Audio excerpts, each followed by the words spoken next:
ये सच्ची घटना है जम्मू कश्मीर के कुपवाड़ा सेक्टर की। इंडियन आर्मी के 15 जवान अपने मेजर के नेतृत्व में हिमालय की ऊंचाइयों में बनी आर्मी पोस्ट जा रहे थे। अगले 3 महीनों तक उन्हें ऐसी आर्मी पोस्ट में रहना था। सर्दी का मौसम था और बीच बीच में बर्फ पड़ने की वजह से कड़ाके की ठंड पड़ रही थी। इससे इन बर्फीले रास्तों पर सफर और भी मुश्किल हो गया था। सफर के बीच मेजर के मन में ख्याल आया, काश एक कप चाय मिल जाती तो बड़ी राहत होती। लेकिन वो काश कह के रह गए, क्योंकि यह देर रात का समय था और इतनी ठंड में कौन दुकान खोलेगा। 1 घंटे ऐसे ही पैदल चलने के बाद ये काफिला सुनसान में बनी छोटी सी दुकान के पास रुका, जो कि चाय की दुकान लग रही थी। दुकान पर ताला पड़ा हुआ था। मेजर ने कहा, जवानों, चाय तो किस्मत में नहीं, थोड़ा आराम कर लो यहाँ पर। सेना की इस टुकड़ी ने करीब 3 घंटे पहले सफर शुरू किया था। उन्हीं में से एक जवान बोला, सर ये चाय की दुकान है, हम चाय बना सकते हैं, बस ये ताला तोड़ना होगा। आर्मी मेजर सोच में पड़ गए। ये तरीका तो गलत था, लेकिन ठंड में थके सेना के जवानों को 1 कप से बड़ी सहायता मिलती, ये सोचकर उन्हें हाँ कह दिया। किस्मत तो उनकी साथ थी। दुकान में चाय बनाने का सब सामान और बिस्कुट के कुछ पैकेट भी थे। फटाफट गर्म चाय बनी। चाय बिस्कुट से तरोताजा होकर आर्मी के जवान आगे बढ़ने को तैयार थे। मेजर ने सोचा, उन्होंने दुकान तोड़ी और बिना दुकान के मालिक की आज्ञा के चाय बिस्किट लिए हैं। लेकिन हम कोई चोर मंडली नहीं है, हम तो इंडियन आर्मी की सोल्जर हैं। मेजर ने 1000 रुपए पर्स से निकाले और दुकान के काउंटर पर एक डिब्बे से दबा कर रख दिए, ताकि चाय वाले को सुबह आने पर आसानी से मिल जाए। मेजर अब इस दुख से आजाद हुए कि उन्होंने गलत किया। उन्होंने दुकान के दरवाजे बंद कर आगे बढ़ने का आदेश दिया। 3 महीने का समय बीता। आर्मी की इस टुकड़ी ने बड़ी जिम्मेदारी और सजगता से आर्मी पोस्ट पर ड्यूटी निभाई। सबसे अच्छी बात यह थी कि इस दौरान हुई कई झड़पों के बावजूद सभी सही सलामत थे। अब समय आ गया था कि अगली टीम उनकी जगह लेने आए। वो दिन भी आ गया। उस टुकड़ी ने आगमी टुकड़ी को जिम्मेदारी सौंपी और वापसी को निकल पड़े। संयोग से वो फिर से उसी दुकान पर रुके। इस बार दिन का समय था। दुकान खुली थी और चाय वाला मौजूद था। चाय वाला एक बूढ़ा व्यक्ति था। इतने सारे ग्राहकों को एक साथ देखकर वो बहुत खुश हुआ। सभी को उसने चाय बनाकर पिलाई और नाश्ता दिया। मेजर चाय वाले से बात करने लगा।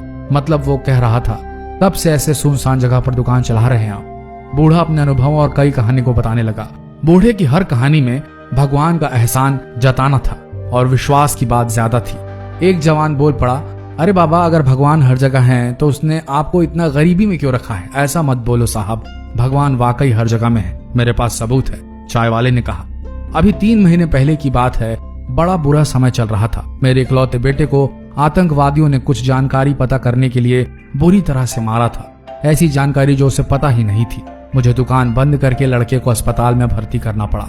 दुकान कई दिन तक बंद रही और उधर दवाइयों, इलाज के खर्चे के लिए मेरे पास पैसे खत्म हो गए थे। आतंकवादी के डर से लोग भी मुझे उधार देने से बच रहे थे। मैं बड़ा निराश हो गया था और कोई उम्मीद भी नहीं थी। साहब, उस दिन मैंने भगवान को याद किया और मदद के लिए प्रार्थना की और वाकई भगवान उस दिन मेरे दुकान पर आए। अगले दिन सुबह जब मैं दुकान पर लौटा तो क्या दिखता हूँ कि दुकान का ताला टूटा पड़ा है। मेरी तो सांसें ही रुक गई। लगा कि सब खत्म हो गया। जो थोड़ा बहुत था वो भी चला गया। तभी मेरी नजर काउंटर पर पड़े डिब्बे पर पड़ी, जिसके नीचे 1000 रुपए रखे थे। आप अंदाजा नहीं लगा सकते उस दिन मेरे लिए उन रुपयों की क्या कीमत थी। भगवान होते हैं साहब, बिल्कुल होते हैं। चाय वाले की आंखों में गहरे विश्वास की चमक थी। सभी जवानों की आंखें मेजर की आंखों से मिली। मेजर समझ गए और इशारे में ही सबको आदेश दिया कि कोई कुछ नहीं बोलेगा।